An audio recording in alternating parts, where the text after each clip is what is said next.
Assalamualaikum warahmatullahi wabarakatuh. Alhamdulillahirabbil alamin. Wassalatu wassalamu ala asrofil anbiya'i wal mursalin wa ala alihi wa ashabihi ajma'in.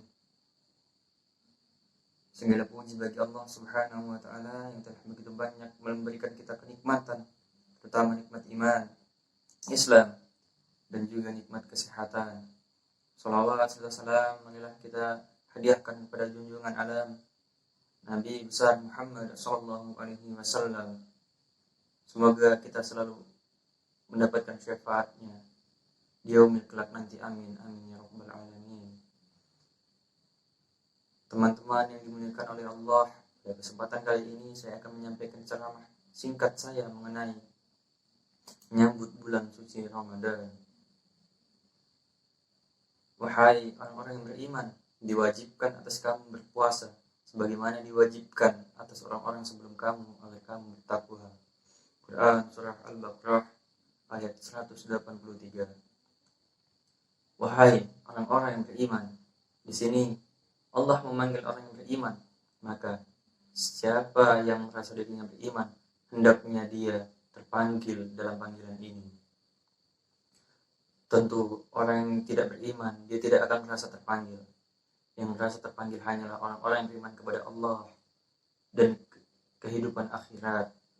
Wahai orang-orang yang beriman, biasanya kalau Allah mengatakan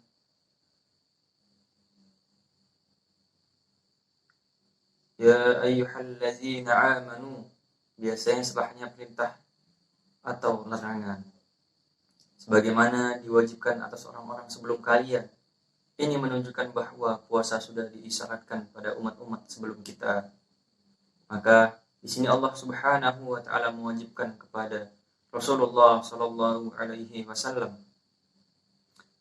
mewajib untuk berpuasa, dan di awal-awal Allah mewajibkan berpuasa setiap bulan 3 hari, dan Allah mewajibkan puasa di bulan Zulhijjah tanggal 10.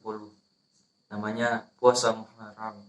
Lalu kemudian setelah Allah turunkan tentang ayat-ayat puasa Ramadan, maka kewajiban tersebut dihapus agar kalian bertakwa. Ini sudah dibahas pada kajian ceramah tentang puasa targhib Ramadan. Ini adalah bantahan terhadap orang-orang Mu'tazilah yang mengatakan bahwa katanya Allah berbuat tanpa hikmah. Jadi menurut orang-orang Mu'tazilah dan sebagian Asy'ariyah mengatakan bahwa Allah berbuat tanpa hikmah, maka ini jelas tertolak. Di sini Allah Subhanahu wa taala menyebutkan hikmah, apa tujuan dari diwajibkannya saum Ramadan. Berarti hikmah atau tujuan daripada saum adalah agar kamu bertakwa. Maka ini juga menunjukkan bahwa tanda diterimanya saum seseorang adalah menghasilkan takwa. Bila ada yang bertanya, Ustaz, kalau kita keluar bulan Ramadan dalam keadaan tidak mendapatkan ampunan, kan didoakan kecelakaan, sebagaimana telah dibahas. Sekarang apa tanda orang yang setelah bulan Ramadan mendapat ampunan dari Allah? Tandanya bahwa ia setelah Ramadan semakin bertakwa, karena tujuan dari saum adalah untuk menghasilkan takwa. Berarti di saat saum Ramadan itu tidak menghasilkan takwa, puasa kita belum diterima. Lalu kemudian Allah Subhanahu wa taala berfirman, ayat selanjutnya itu 184, yang artinya hari-hari yang terhitung. Kenapa Allah Subhanahu wa taala menyebutkan bahwa Ramadan adalah hari-hari yang terhitung? Seakan-akan Allah Subhanahu wa taala mengesankan bahwa yang diwajibkan kepada kaummu hanya sedikit, beberapa hari saja. Ini untuk memberikan motivasi, sebab kalau orang belum apa-apa, di mindsetnya sudah menganggap lama, biasanya yang terjadi kurang sabar dan menganggap ini beban. Maka di sini Allah Subhanahu wa taala mengatakan hari-hari yang terhitung, seakan kita agar tidak berat dalam melaksanakan puasa Ramadan. Jangan kira memikirkan panjangnya hari, tapi kita anggap ini, Masya Allah, hanya 30 hari saja, tidak sampai 300 hari. Seseorang terkadang karena sibuk kerja, tidak terasa sudah Jumat lagi. Kenapa bisa terjadi seperti itu? Karena ada kesibukan. saat kita banyak kesibukan sehingga kita tidak memikirkan hal ini. Kalau kita akan menghitung hari ini akan menimbulkan futur. Faman kana minkum maridan aw ala safari fa'iddatum min ayyamin ukhra. Maka siapa di antara kalian sakit atau safar, lalu ia tidak mampu berpuasa, maka hendaklah diganti pada hari-hari yang lain. Ini menentukan bahwa orang yang sakit tidak wajib puasa. Lalu apa batasan sakit? Sakit yang dimaksud yaitu yang membuat puasa kita berat. Adapun kalau tidak pengaruh sama sekali puasa kita, maka tetap kita berpuasa. Begitupun juga ketika kita safar, kita tidak wajib untuk puasa.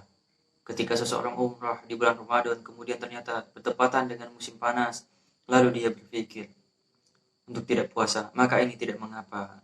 Namun terjadi ikhtilaf para ulama, mana yang lebih utama bagi orang yang safar, apakah saum atau tidak. Yang rajih adalah memilih pada keadaan. Kalau keadaan dia kuat walaupun dalam keadaan safar, maka yang seperti ini lebih utama puasa. Tapi kalau terjadi ternyata puasa justru melelahkan dia, maka yang lebih utama adalah tidak berpuasa. Lalu Allah mengatakan, wa'ala ladzina yutiqunahu fidyah, dan atas orang-orang yang mampu berpuasa tapi tidak berpuasa maka cukup bayar fidyah.